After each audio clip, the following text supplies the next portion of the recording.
Good morning, beautiful person. I'm so happy to be with you again.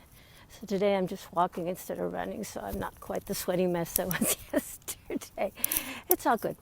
My name is Hadassah Vitar. I live in Winnipeg, in case you were wondering. This is beautiful, sunny summer Winnipeg. And I help you make your self-care easy and convenient. That's what I mainly do. So, 3 of my favorite tips for combating stress. I just went and looked at my document that I have, and it's got 13 tips on it, which is awesome, but obviously I'm not going to tell you all 13 in this short Facebook Live. So I am going to just tell you three of my favorite ones. And okay, so my number one favorite tip for combating stress, what you see me doing right now, exercise.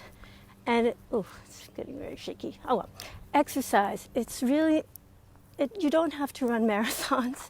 You don't have to run at all. You can do what I'm doing this morning, which is just taking a nice brisk walk in my beautiful neighborhood. And that is really an amazing stress buster. And actually later I'm going to go to the gym and do some lifting, and that is another amazing stress buster.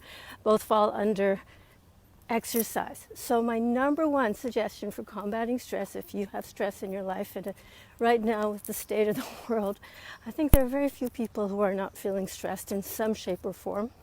So if you have the ability to just get out, fresh air, walk around. If you're in lockdown, obviously you can't, but find some way to exercise, to move your body, sit in a chair and do upper body boxing or whatever.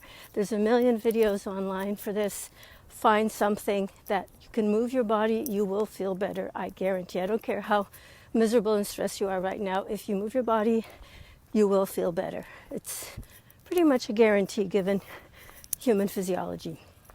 So that's my number one tip, exercise.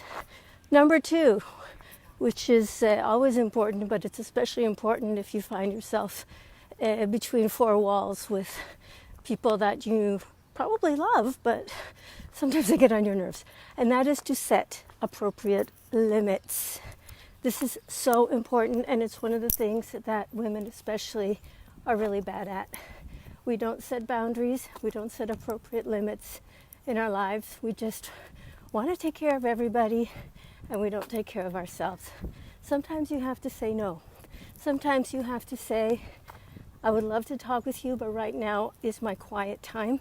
I need to sit here with my book and my cup of tea, or whatever it is that you do for self-care in terms of quiet. I need to meditate right now, whatever it is that you want to do. This is my time. I will, here, especially if you're talking to a small child, but this can work with an adult too. I'm going to set a timer in 15 minutes or whatever it is. I will absolutely attend to whatever it is you need from me right now. But at the moment, unless there is fire or actual blood, you have to leave me alone. I used to use these words with my kids, actually. Fire or actual blood are the only reasons you can interrupt me for this particular period of time.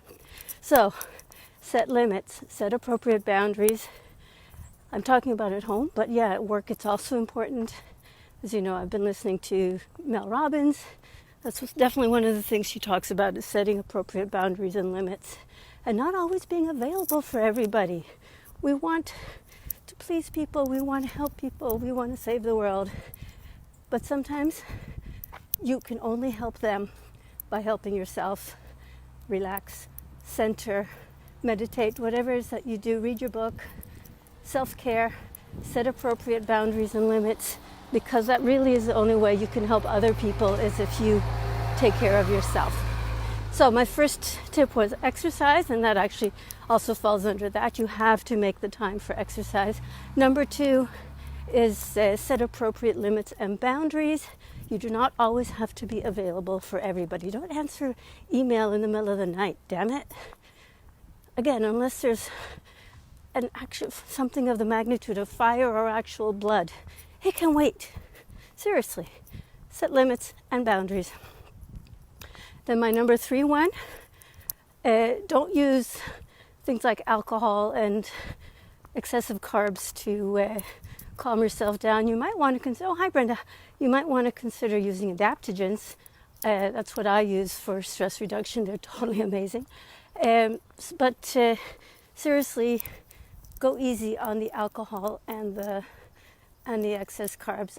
Making sourdough is awesome. My daughter and I have been doing it, or at least we've been trying. Not been too successful so far, but we will persevere. But those are all wonderful, but they're not actually good for your body. Certainly excess alcohol isn't, and excess carbs in the end isn't either. It just kills you more slowly. So those are my 3 tips for reducing stress in your life in these stressful times. Get more exercise, set appropriate boundaries, and number 3, go easy on the alcohol and carbs. They give comfort in the moment, but in the end, they're not actually helping with the stress. So, yeah, that's it for this morning. If you want that PDF that I have that has 10 other tips about this, and let me tell you, some of them are just mind-blowing. Some are what you would expect, but some of them are really amazing and good. Then drop me a message, and I'll be happy to send it to you.